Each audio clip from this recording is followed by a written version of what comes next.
Bows, TKOs, yeah. Bows, TKOs, we got bows, TKOs, yeah. Bows, TKOs, we got bows, TKOs, yeah. Bows, TKOs. Bows and TKOs. We are live, episode 78, coming at you from the Valley on this beautiful Thursday evening in the Valley. We got the Christmas holiday coming up, and we have a loaded MMA show for you to talk about this week. I'm your host, Shane Gillette, for Bows and TKOs, streaming everywhere you get your podcasts and videos on YouTube. Now, I hope everyone has a blessed holiday season. Your boy, this past weekend, got to have some fun golfing in the Diamondbacks stadium. That was a pretty cool experience, Top Golf-like, and have been decorating my house. My first time buying my own Christmas decorations and ornaments, so I'm not the Grinch or Stooge in my neighborhood, because my neighbors all go pretty good with their decorations. Got a real tree, got that decorated.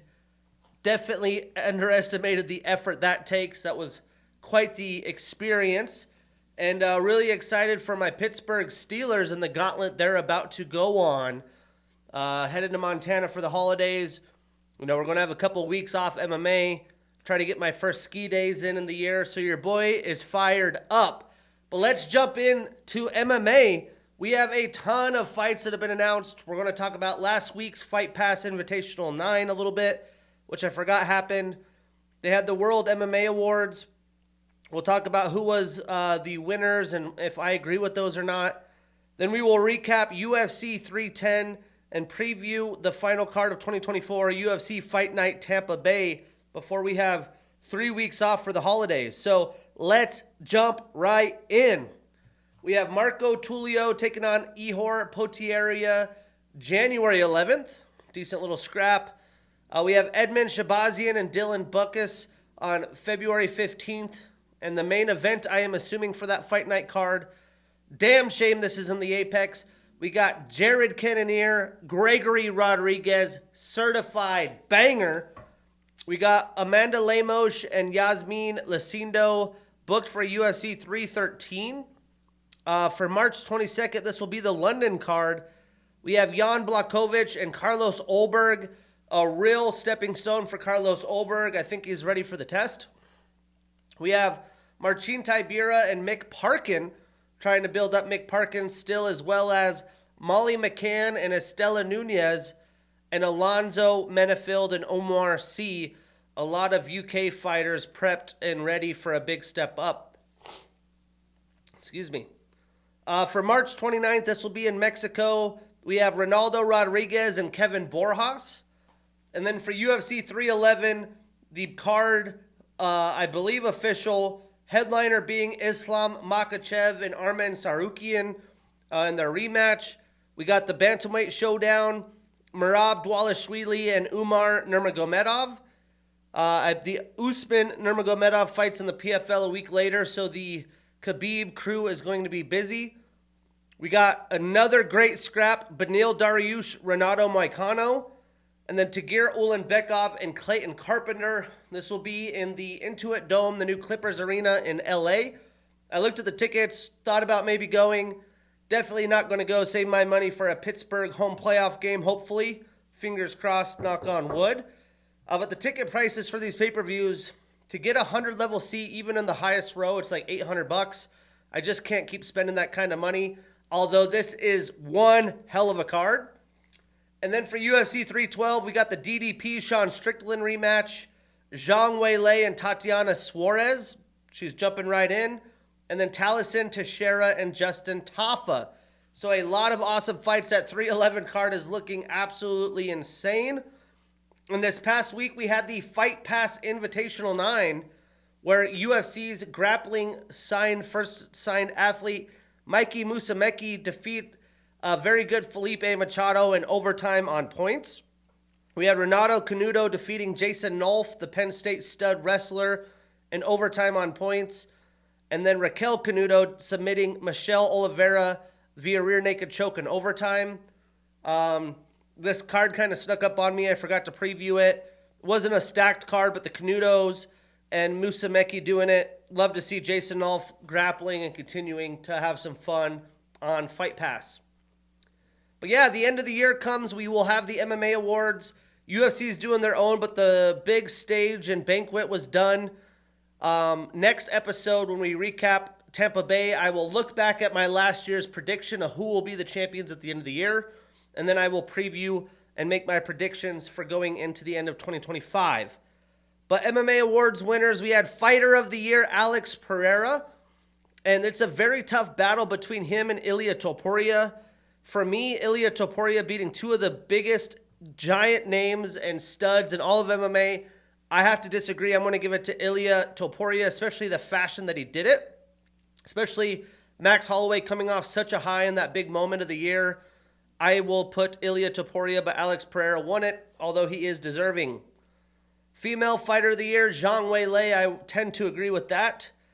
Breakthrough Fighter of the Year, they awarded Tom Aspinall, but I don't think he's broken through. He already broke through. I'm going to give it to Diego Lopez, who really put on a clinic against Brian Ortega. I think he's deserving of that this year.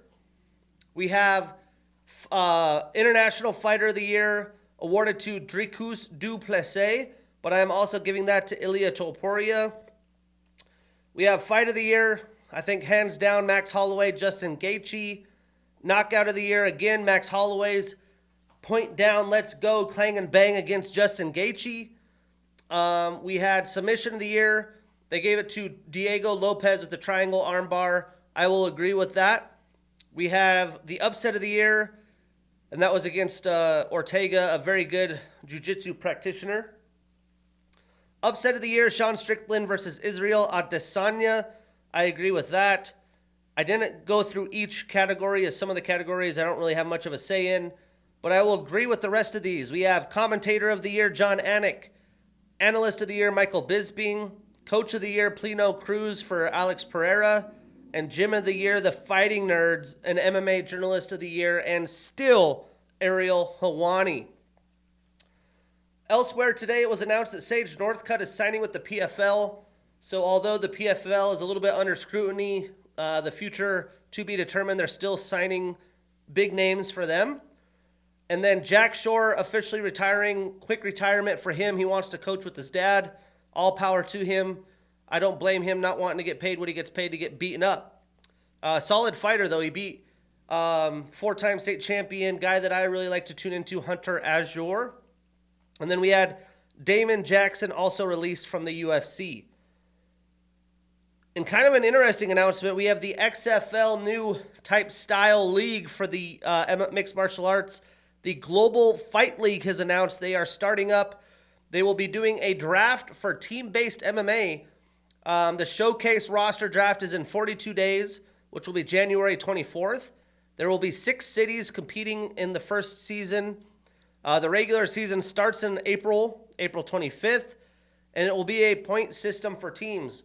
You get 4 points for a finish win, 3 for a decision win, 2 for a draw, 1 point for a decision loss, and 0 for a finish loss. I'm not too sure how I like the idea of giving a point for a decision loss. You know, guys might just try to hang in there and not get finished.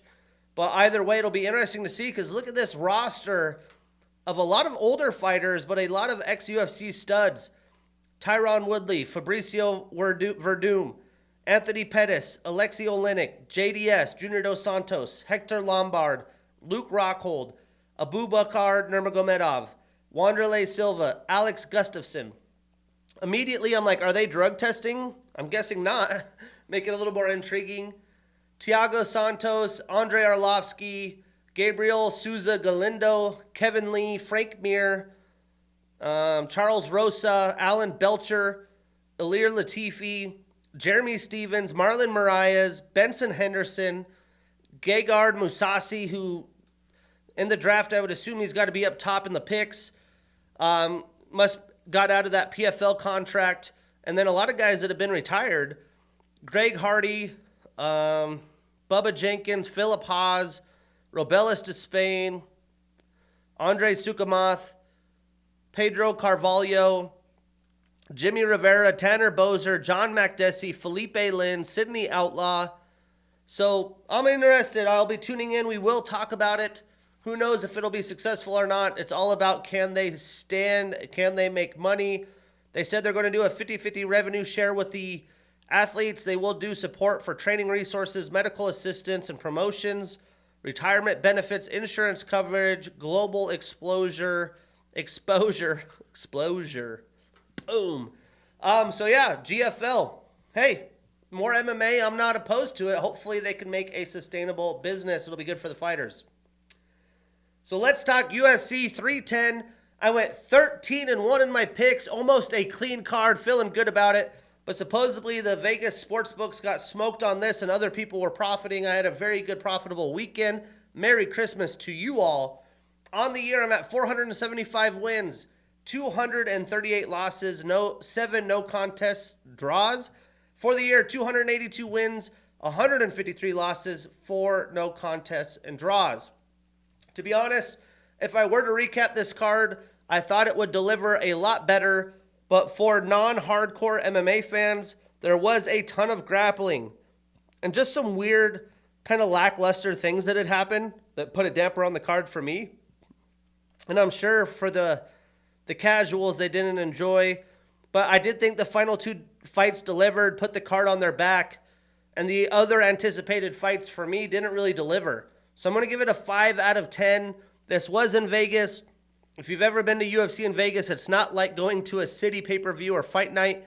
There is nobody in the seats until well into the main card. Typical Vegas, they're drinking, gambling, doing their thing. My favorite scene was seeing Theo Vaughn in the 100 level front row all by himself until the main card, kind of, getting into the fights. I love to see it. Hardcore fans, why not see all the fights? There's always good fights happening. And a lot of the bonuses were early in the card. So let's kick it off. In the early prelims, we previewed and we'll recap every fight on the card. We had Kennedy and Shekuku with a round 1 knockout over Lucas Bresky. Performance of the night, 50 G's. Welcome to heavyweight, Kennedy. And in this fight, both men were definitely trading, but Kennedy was using his length to his advantage, was able to land some clean shots to rock Bresky, then was able to pounce on him for a nice finish, and he just continues to show out since he's moved up to heavyweight. He could put on some pounds, put on some strength, but will be interesting to see where his next fight lands.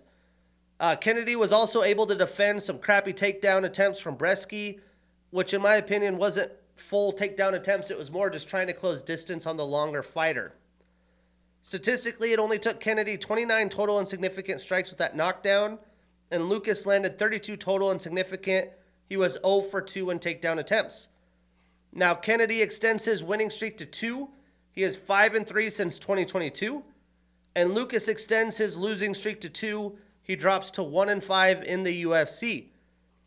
Now, for Kennedy, I think Martin Boudet would be fun. I don't think we need to jump him into the top of the division yet. And I'm going to say that Lucas is no longer going to be in the UFC 1-5. That's not very good. Moving on.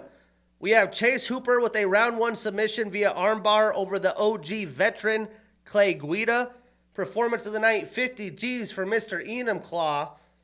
Living in Washington, I loved me some Enumclaw. Always rooted for Chase once he got signed. And honestly, this fight was a really high-paced fight to start as expected. Chase was definitely in total control as a grappler and a striker. That is the evolution that we've seen behind Chase.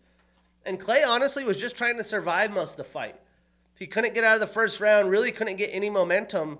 And Chase continues to improve in his BJJ because he put that shit on full display. He was flowing from position to position, really looked like he has taken his game up another notch.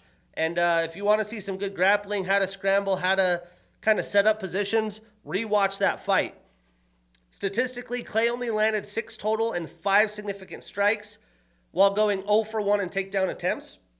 And Chase landed 14 total, 7 significant with 3 takedowns and 6 attempts, a submission attempt, and 2 minutes and 8 seconds of control time. Not used to seeing Clay be controlled, but Chase Hooper long for the division, looking solid. He now extends his winning streak to 4. He's 5-1 since 2022. And Clay extends his losing streak to 3. He drops to 1-4 since 2022. Thinking of where these gentlemen go next, Dana White mentioned in the post-fight press conference he wants all the oldies to retire on this card. Anthony Smith, Chris Weidman, Clay Guida, to name a few. But for Chase, I'm going to say, how about another veteran? He could square up against Jim Miller. And I'm not positive if Clay will retire, but maybe we should book his retirement fight officially and give him a nice walkout. He is more than deserving. Moving on, Michael Chiesa with a round 3 submission via rear naked choke over Max Griffin. This was an underdog pick I loved. Loved to see Michael Chiesa coming through. And in this fight, it definitely was kind of a slow starting round 1, but Michael was able to strike his way into a takedown and control the round. Round 2, Chiesa didn't get a takedown, but he was really controlling the fight with some good kicks, some nice boxing. And Max just didn't seem the best version of himself as he wasn't coming forward. He didn't look super determined to find a way while it was a standing fight. And then in round 3, Chiesa got a takedown to wrap up the fight, wore on Max throughout 15 minutes, was able to get a rear naked choke as Max seemed pretty tired. It was pretty easy.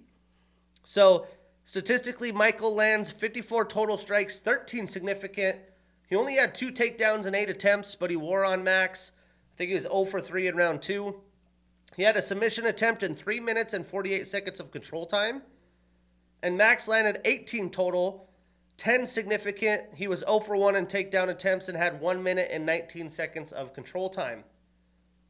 So Michael extends that winning streak to 2. He's 2-1 since 2022. And Max starts a new losing streak. He is 2-3 since 2022. So what's next? Well, Chiesa says he wants to be in UFC Seattle. That's a quick turnaround at the end of February. So I'm saying, why not Michael and Randy Brown for Seattle? And for Max, how about a scrap with Phil Rowe? Moving on. We had the young buck, Joshua Van, with a unanimous decision over Cody Durden. And this was the fight that I got wrong. And this fight was just all about Van boxing the shit out of Durden, which doesn't surprise me. But Cody was able to get takedowns in the first round to make it competitive. I still think Joshua was able to win that round. And then Josh just had really good takedown defense the rest of the fight. And Durden was getting absolutely pieced up every round, had no answers besides maybe kind of a decent long spearing jab. And I mean, Joshua, he is growing from fight to fight. He's staying active. Love to see it in there. This kid's going to be an absolute problem in the flyweight division. He's just recently turned 23 years old. A bright future for Joshua Van. And this was the fight Van wanted. He called out wanting to fight Cody Durden. You could see why. So statistically, Cody landed 74 total strikes, 70 of them significant. He had 2 takedowns in 8 attempts and 3 minutes and 14 seconds of control time. Now Joshua landed 184, so 110 more total strikes, 165 of them significant. If you rewatch it, Durden was bloodied and beaten and battered. It definitely was an ass whooping. So Joshua now extends that winning streak to 2. He is 5-1 in the UFC since 2023. He enters the rankings at number 15, and Cody starts a new losing streak. He moves to 5-4 since 2022 and exits the rankings. Every time he gets in there, he gets bounced out. He's in his prime. It's hard to, improve your striking, but he's going to have to find a way to mix it up. So what's next? I don't really think there's an opponent in the top 15 that makes sense for me for Josh unless he rematches Charles Johnson, and I doubt that's going to happen. So for the young blood, let's not rush him. How about Rafael Filho? And for Cody, he could go back to the drawing board and take on Alessandro Costa. Moving on, still in the early prelims, we had Eric Anders with a round 2 TKO over Chris Weidman. And round to round, this fight kind of completely got thrown on its head. The first round, the fight was slow and competitive until Chris landed a beautiful right that sat Eric down on his butt. And both men were trying to offensively wrestle each other for takedowns, but a lot of them were defended. Chris was actually able to get more volume in the first round and clearly with the knockdown won round 1. But going into round 2, Eric turned it on, did work on Chris. He had Chris down to the canvas, and Chris just kind of accepted it, hands on his head, laying there. And Anders was able to rain down some ground and pound on him. And again, Chris didn't seem too motivated to get back up as the round went on and didn't really have anything left to defend himself. So the fight was called. It was just kind of, you're getting your ass kicked. You're not defending yourself. We're going to give it to Eric. Brutal showing for Chris. I do agree with retirement here. So statistically, Chris landed 27 total strikes, 16 of them significant. He was 0 for 1 in takedowns, had a submission attempt, the knockdown, and 2 minutes and 15 seconds of control time. Meanwhile, Eric landed 121 total strikes, so about 100 more, 62 of them significant, like 50 more significant. Although he was 0 for 6 in takedowns, he did have 4 minutes and 24 seconds of control time. And, Chris actually seemed to be improving since recovering from injury, but this one seems like the icing on the cake to call it a career. But Eric, he extends his winning streak to 2. He's 3-2 since 2022. And Chris starts a new losing streak. He is 1-2 since 2022. So what's next? Well, I think Eric Anders and Andre Petroski could be fun. And for Chris, he should retire. But let's give him a retirement fight against Marc-Andre Barriault. So I think Chris and Clay Guida should get retirement fights. Let's end their careers the proper way. Now into the prelims. This is where things kind of get funky. We had Brian battle with a split decision victory over Randy Brown. The headline was that Brian was 4 pounds overweight, didn't use the extra hour to cut weight. A lot of fighters wouldn't accept the fight. Randy said, "I'm game, I'll do it." And he had to be pretty pissed off from that, but he took part of his purse. And I almost thought about switching my pick because originally picking Brian. Maybe I want to go with Randy due to this whole situation. But this fight was super ugly. And you kind of expect that, honestly, especially watching Brian's fights lately. He lives in the clinch.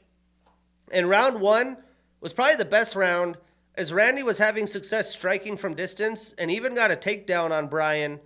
But Brian was able to get back up going into rounds 2 and 3. He just wanted to close distance, keep that clinch, wear on Randy, and find a path to victory where he was in control. He did land more strikes in rounds 2 and 3. Although it wasn't beautiful, he had Randy starting to tire from it. And you'd think Randy would try his best to get out of the clinch, keep at distance, and kickbox. But he didn't really seem to do it. He was willing to do it. He was pummeling under, putting Brian on the cage, looking to stick there. You have unders you could go through and try to push off. He wasn't doing that. And some people are mad at the decision, saying Randy should have won. But I scored it Brian pretty easily, rounds 2 and 3. Just kind of a shitty situation. If you're going to be a fighter and you're going to complain about fights like this, go for it. Like, get that separation, throw some bombs. So statistically, Randy landed 80 total strikes, 60 of them significant. He was 2 for 5 in takedowns, so decent defense there for Brian. And he had 1 minute and 46 seconds of control time. And Brian landed 109 total strikes, 57 of them significant, and he was 0 for 6 in takedown attempts. But he did have 7 minutes and 25 seconds of control time. And a lot of those takedowns, much like the other fight I was talking about, was trying to close distance and get that clinch. I don't think it was really trying to get a takedown too much. He did try a couple times, but it's hard to take down a long, lanky fighter like Randy. So Brian extends his winning streak to 4. He did have the no contest, which I thought he would have won. Randy ends his 3-fight winning streak, starts a new losing streak. He's 5-2 since 2022. So what's next? Well, Brian called for Carlos Prats. I do not see that happening. So I'm going to call for a fight with Vicente Luque, who also fought on this card. And for Randy, a banger with Nicholas Dalby. That looks like the next best step. Then we go into Grappling 101, where Movsar Evloev had a unanimous decision over Aljamain Sterling. And this really was Olympic grappling style showdown, high IQ, high level mixed martial arts. But I was surprised that Aljo was actually the one who shot and got a takedown early.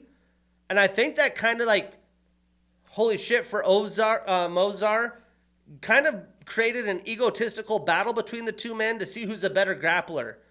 Both men had a lot of success and the scrambles were so beautiful. Again, very, very high level grappling here. But the difference was that Mozart threw more strikes and landed the bigger ones. In round 3, Evloev ended up on top and was able to land a good amount of strikes to steal round 3 with about probably just under 2 minutes. And I think that had him winning the fight because he won round 2 and Aljo won round 1. This was even more of a razor-close finish. I do agree with the decision. I think if in round 3 Aljo let his hands go more or was able to end the round on top, he would have stole the round and stole the fight. So again, lots of, head shaking here, but Mozart, I do think, was the appropriate winner. Statistically, Mozart only landed 136 total strikes, but only 8 significant. He had 4 takedowns in 5 attempts, a reversal, and 6 minutes and 9 seconds of control time. And Aljo only landed 45 total, 12 significant. So, that's a big part of the decision here. He did have 6 takedowns and 8 attempts. So if either guy wanted it, they got it. He had 2 reversals and 6 minutes and 16 seconds of control time. So Mozart stays undefeated. He extends that winning streak to 19. 9-0 in the UFC. Moves up 1 spot in the featherweight rankings to number 4. And Aljo starts a new losing streak. He is 4-2 since 2022 and stays at 9 in the rankings. Aljo since has said he's not sure what he wants to do. He said that if he lost to Calvin Kattar, he would think about retiring if it didn't look good. So he's close to his end.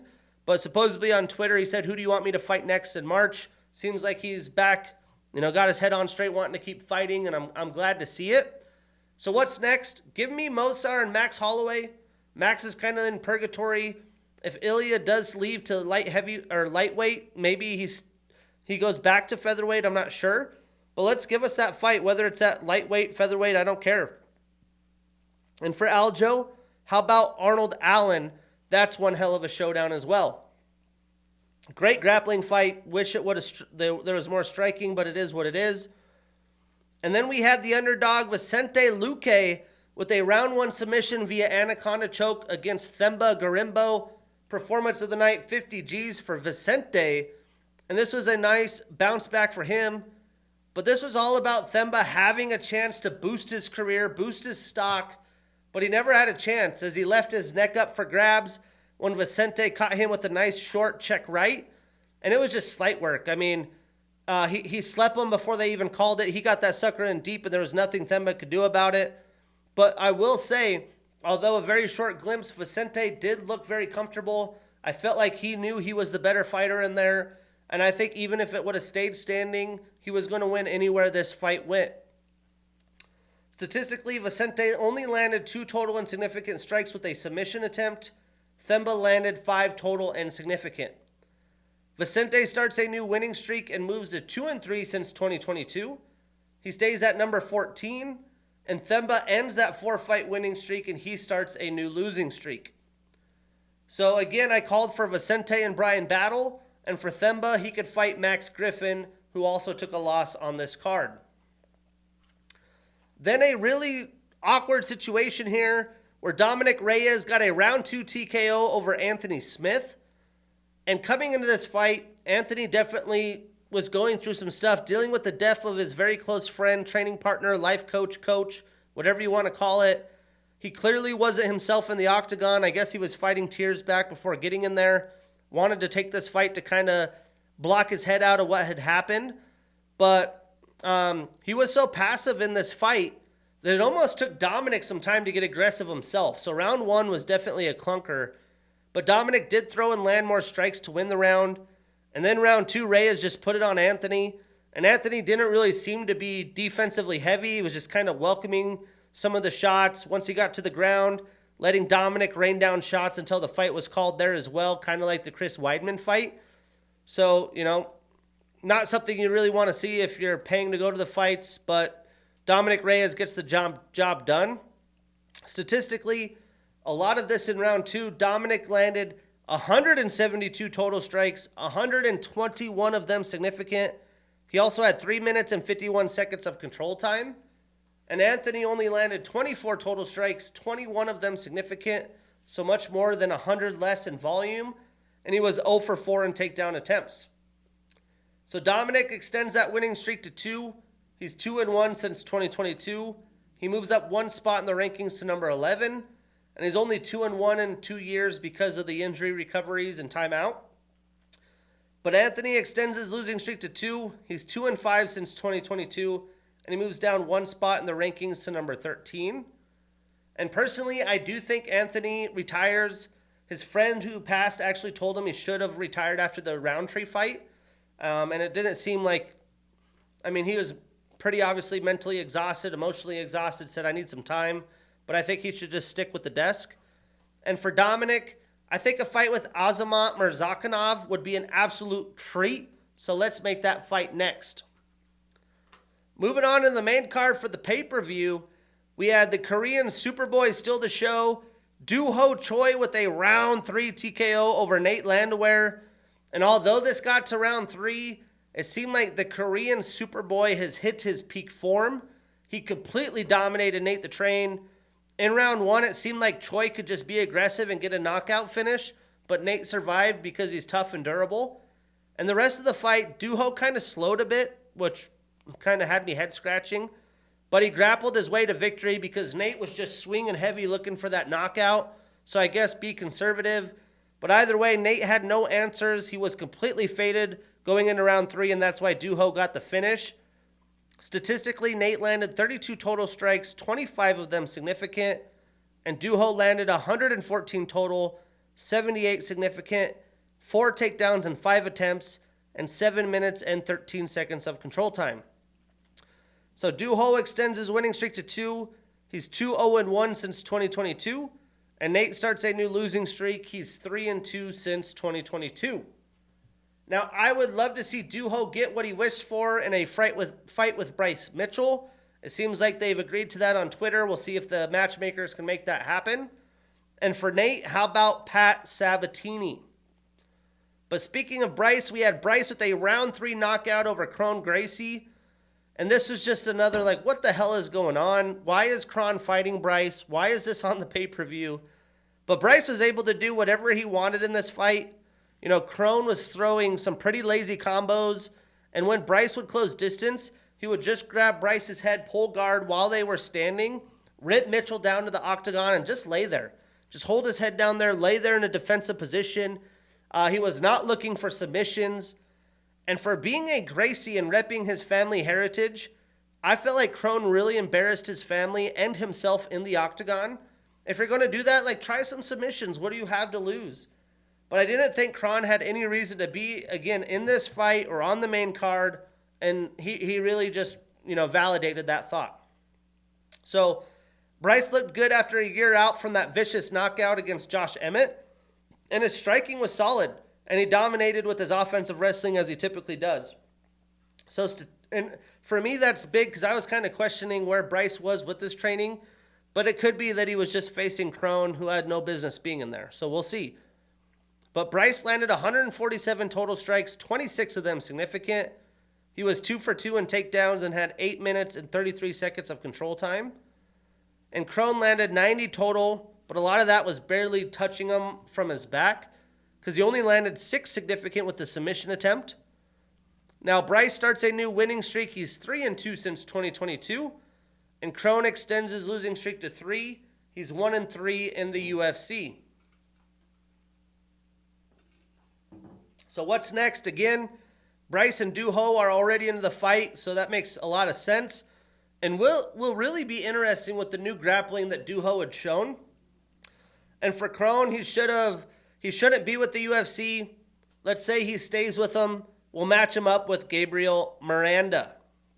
And then at this point, I'm like, okay, the rest of these fights are going to, knock my socks off. It's going to be worth the price of admission. But here we had Cyril Gane with a split decision over Alexander Volkov. And this was a very controversial decision that I agree should have went the other way. And I had to watch it back to, confirm. But at this time, I was just kind of like, what the hell is happening here? But we have clarity because Cyril has posted that he broke 3 of his toes, showed his x-ray in round 2, it seems like. So that does make a little bit of sense. But Cyril was just not looking like himself. although I thought he did win the very close round 1 by outstriking and grappling Volkov, I did think, though, that Volkov won rounds 2 and 3, especially round 3, because Gane was just kind of hanging on Alexander to try to survive, side control, trying to do some Kimuras and things like that. But I'm also surprised that Volkov was the one who shot a takedown early in the fight in round 1. He tried to use grappling to his advantage because that seemed like a easy path to victory against Cyril, who's lost that way. But credit to Gane for showing improved defense, and BJJ, nice stand-ups. DC was giving him props during the fight. And he even almost got Volkov in a guillotine at the end of round 1, but was saved by the bell. And you could tell the way Volkov got out, he was huffing and puffing, his hair's all messed up. It was very close to a submission finish. But what a difference this fight was from their first matchup, which was a kickboxing display. And that's what I was expecting here. And I know Volkov is really mad about the decision. But again, don't complain when you just sit there all round 3 and let Cyril get up when you take him down and not try to finish the fight in round 3. Like, get up, keep Cyril down, and let's kickbox. Like, really earn it. Don't let it go to the scorecards.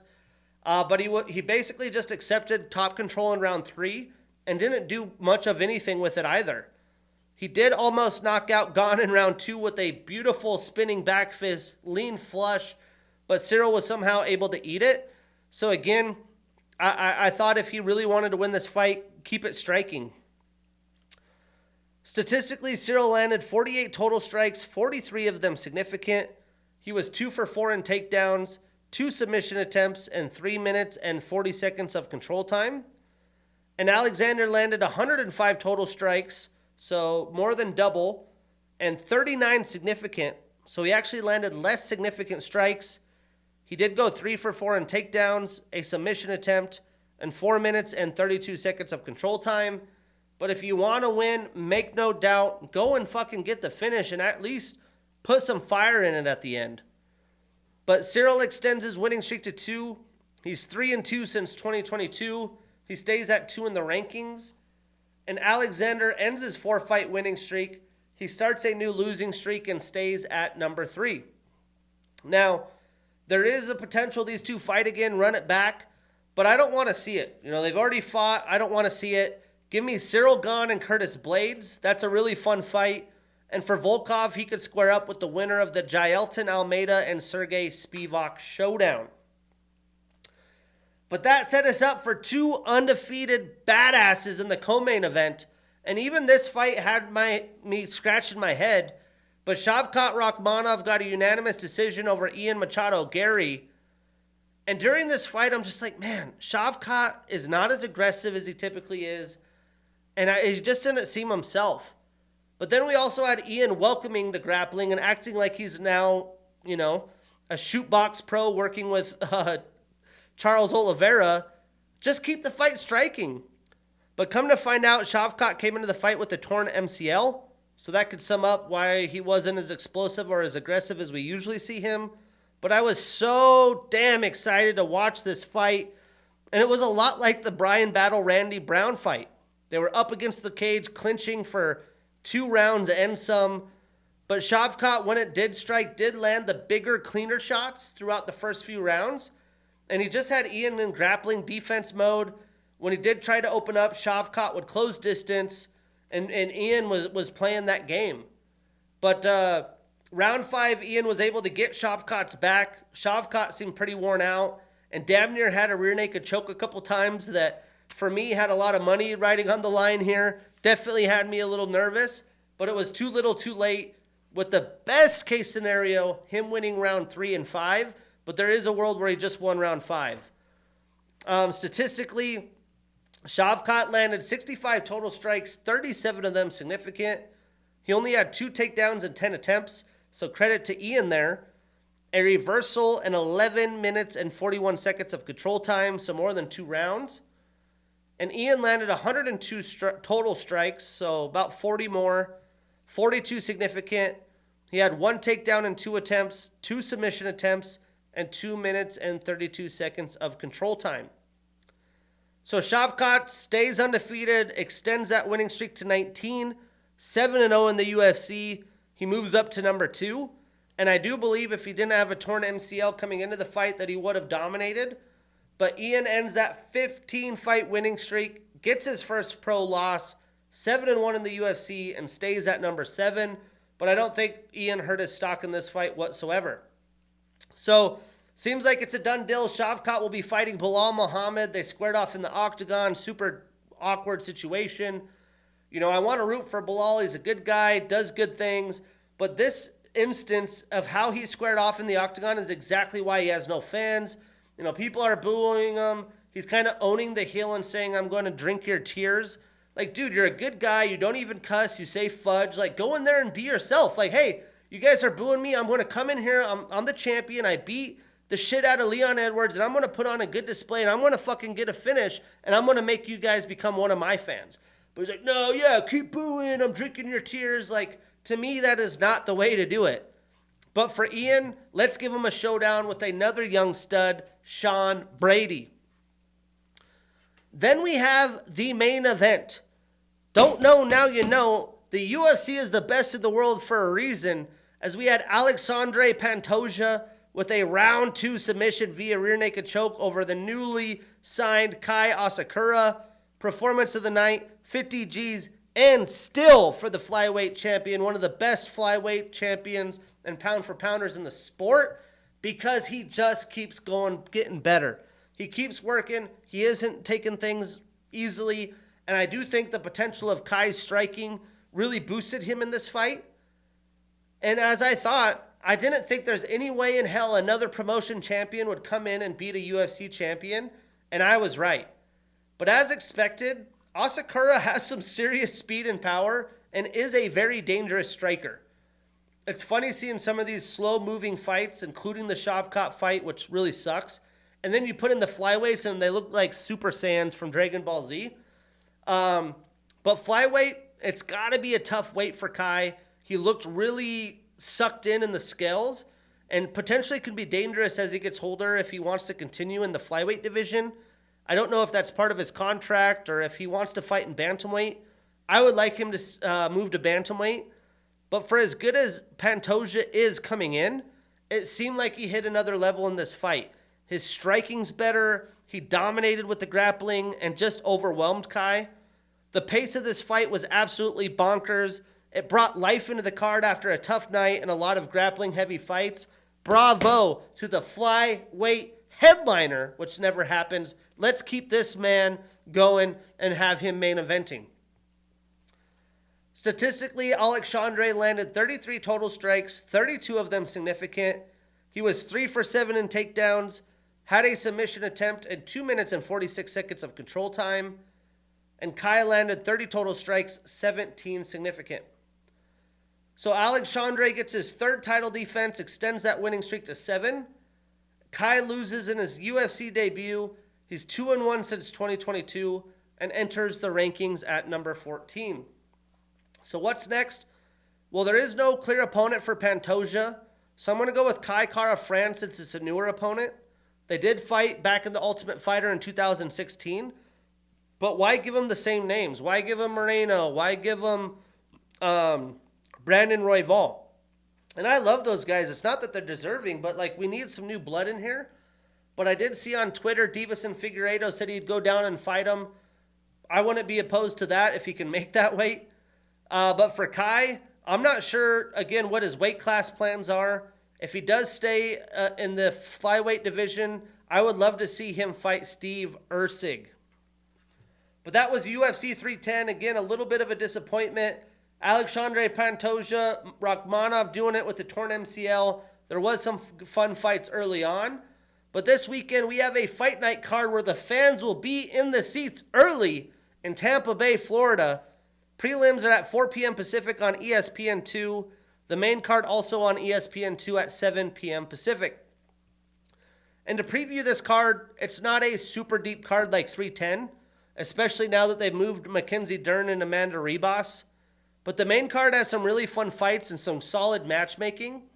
The prelims are solid, but they're definitely top heavy. And there is, again, very good stylistic matchups that should bring life into this card. I'm previewing it a 6 out of 10. The fans will be there early and rowdy. It should be a fun night. Some good fights we will not break down. We have Davey Grant taking on Contender Series alum Ramon Tavares. We have Miranda Maverick taking on Jamie Lynn Horth. And Contender Series alum and stud Navajo Sterling taking on Takos. But let's kick this off in the prelims. We're previewing 3 prelim fights. We have Miles Chapo Johns, 30 years old with a 15-2 record, taking on Felipe Jungle Boy Lima, 26 years old with a 13-1 record. Now, I was really excited to see Miles take on Cody Garbrandt. I wanted that to be a square off, but Miles is getting another offensively aggressive fighter who isn't afraid to scrap, so this should deliver. And Miles is rolling now. He's in his prime at 30. This will be a tall task for Felipe. Breaking it down, Miles is an orthodox fighter. He's an LFA and former champion. He's also a Contender Series alum. He's on a 3-fight winning streak. It should be 4, but this is a pretty bad no-no. He tested positive for Trinabol, and he is 7-2 in the UFC. Now, Felipe is on a 13-fight winning streak, 1-0 in the UFC. 4 of his 13 wins are via knockout, 3 via submission, so 7 of his 12 wins have come via finish. And Felipe, he's full of confidence right now as well, and he really did show out in his UFC debut back in June against a solid UFC fighter, Muhammad Naimov.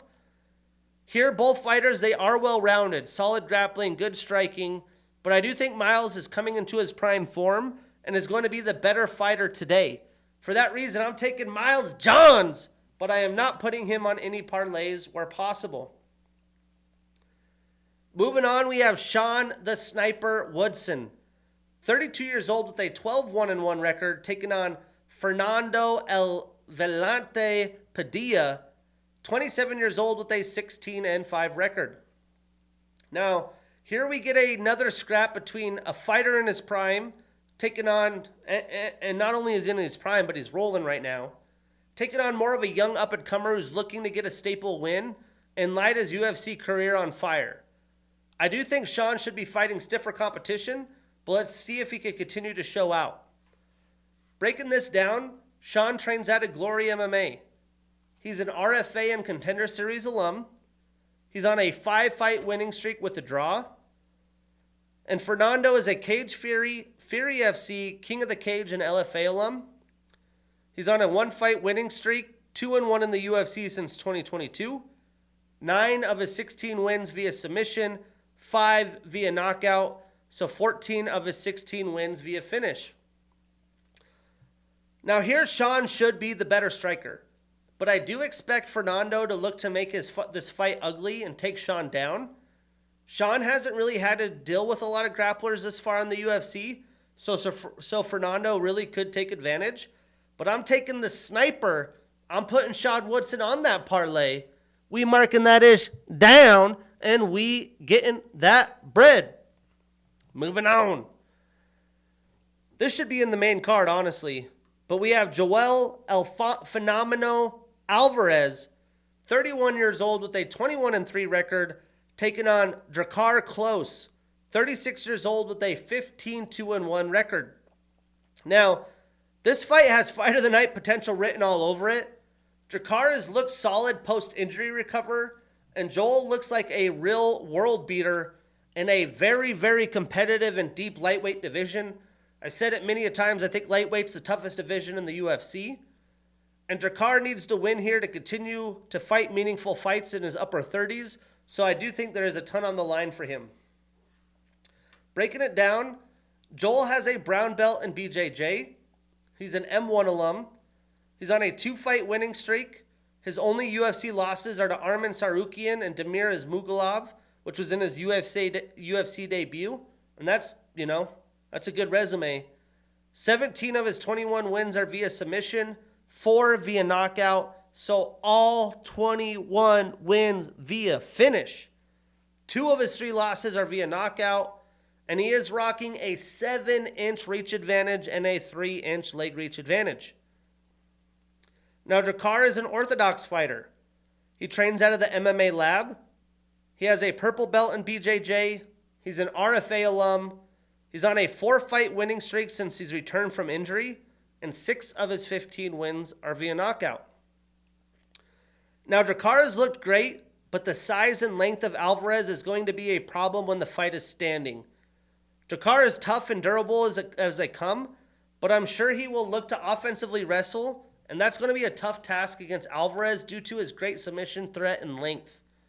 I doubt the fight goes to a decision. I think this will be a violent, high-paced fight that really puts the winner in position to fight the best of the division, but I am taking Joel Alvarez, but I am not putting this on any parlays. Also in the prelims, we have Michael the Menace Johnson, 38 years old with a 23-19 record, taking on Otman Bulldozer Azaitar, 34 years old with a 13-2 record. Now, Michael has been around the block. I'm not sure how much he has left in the tank, but boy, are his fights fun to watch. Otman's looking to get some positive momentum in the UFC here while he's still in his prime at 34. But breaking it down, Michael is a southpaw fighter. He trains out of Kill Cliff FC. He has a purple belt in BJJ.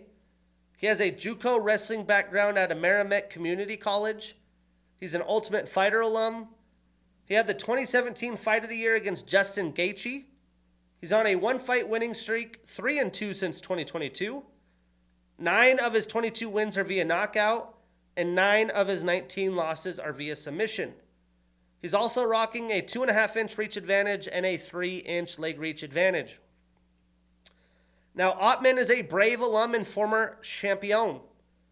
He's on a 2-fight losing streak, 2-2 in the UFC since 2019. 10 of his 13 wins are via submission, and both losses are via knockout. Now, I don't expect this fight to go to the scorecards either. Michael should be the better striker, should be able to control this fight, mixing in his grappling, as long as he doesn't get overzealous, which he has done from time to time, and put himself in bad positions to get submitted. But I am taking the Menace, Michael Johnson. We are putting him on that parlay. We marking that ish down, and we getting that bread. Moving on to the main card.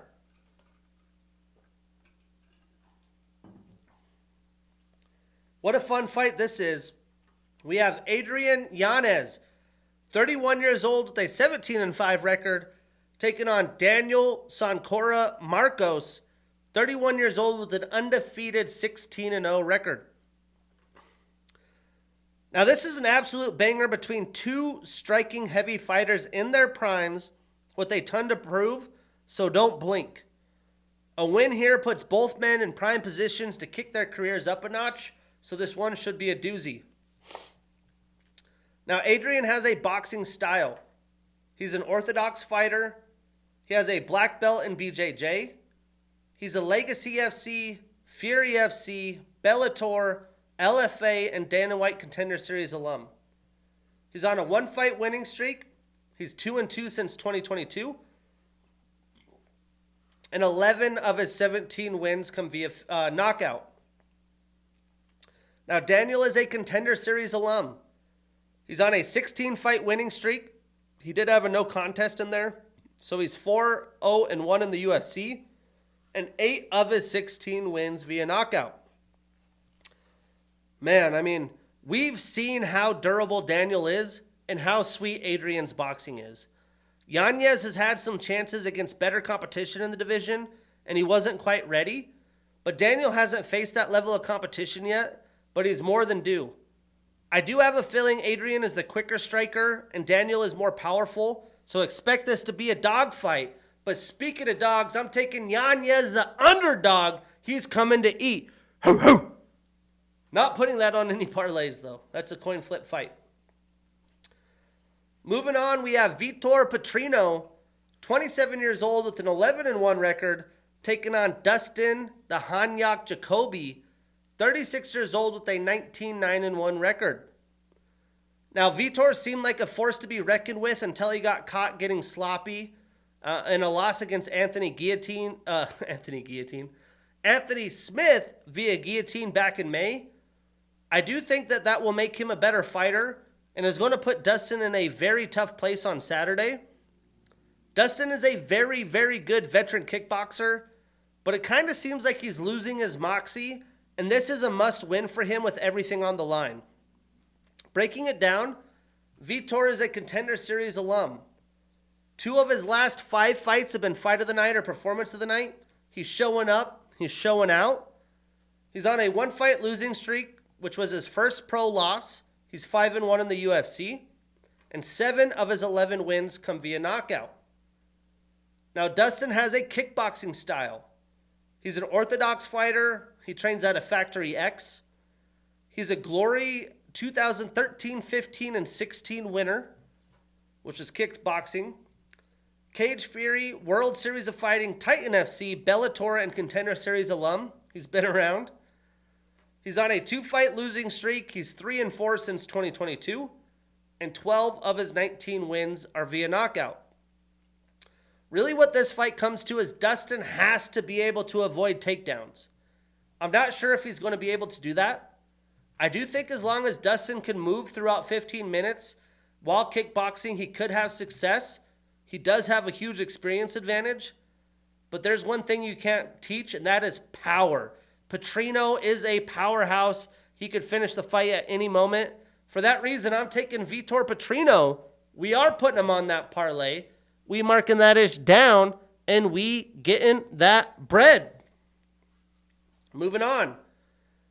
We have Manel Starboy Cop, 31 years old with a 19-7 record and the number 9 next to his name, taking on Bruno Bulldog Silva, 34 years old with a 14-5-2 record and the number 12 next to his name. Now, you want to talk about nonstop action and a high-paced striking showdown? That's what will be in store here for this flyweight showdown, much like the Pantoja Kai Asakura fight. Manel has had so many chances to get to the title in the UFC, but he's fumbled it. The big thing here is pray to God that Manel actually has his head on straight.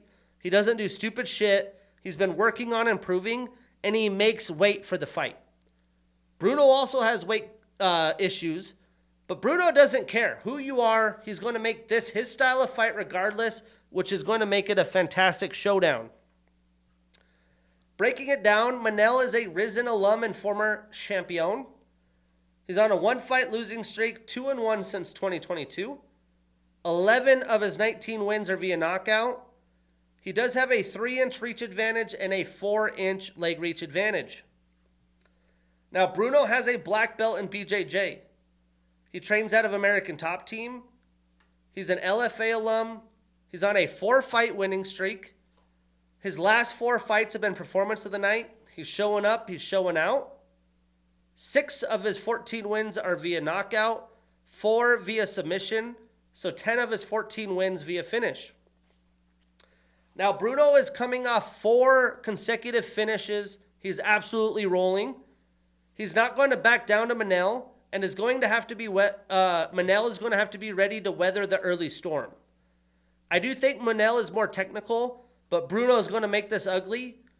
It's a tough fight to pick. I will take Manel Cop, but I am not putting this on any parlays whatsoever. Moving on to the co-main, we have Billy Quarantillo, 36 years old with an 18-6 record, taking on Cub Killer Swanson, 41 years old with a 29-14 record. Although Cub is 41, he's still a very capable fighter. He showed that off in June in a very close split decision against Andre Fili. Billy is trying to get back on the winning track. He's definitely struggled to keep momentum, but maybe this is Cub's retirement fight or close to. But Billy is going to be desperate to get a win here against an older fighter, so I do expect him to take some risks here. Breaking it down, Billy has a black belt in BJJ. He's a King of the Cage, Contender Series, and Ultimate Fighter alum. He's on a 1-fight losing streak. He's 2-2 since 2022. 8 of his 18 wins are via knockout, 5 via submission, so 13 of his 18 wins via finish. While Cub has a black belt in BJJ. 2 of his last 4 fights have been Fight of the Night or Performance of the Night. He's 41, but he's showing up. He's showing out. That's why he's in the co-main. He's tied with Max Holloway for the most post-fight bonuses in UFC featherweight division history with 10. He has the most post-fight bonuses in UFC WEC featherweight division history with 14. He had the 2016 Fight of the Year against Doo Ho Choi, which is in the UFC Hall of Fame. He's a King of the Cage and WEC alum. He's on a 1-fight losing streak, 1-2 since 2022.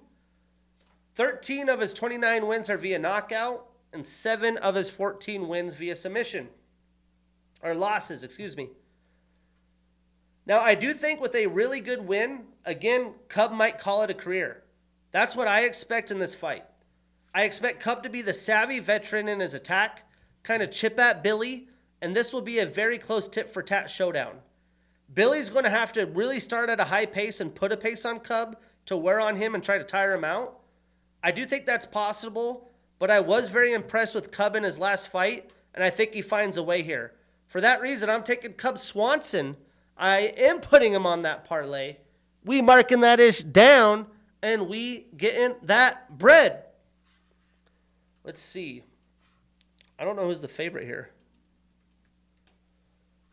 I think it's pretty tight or has changed.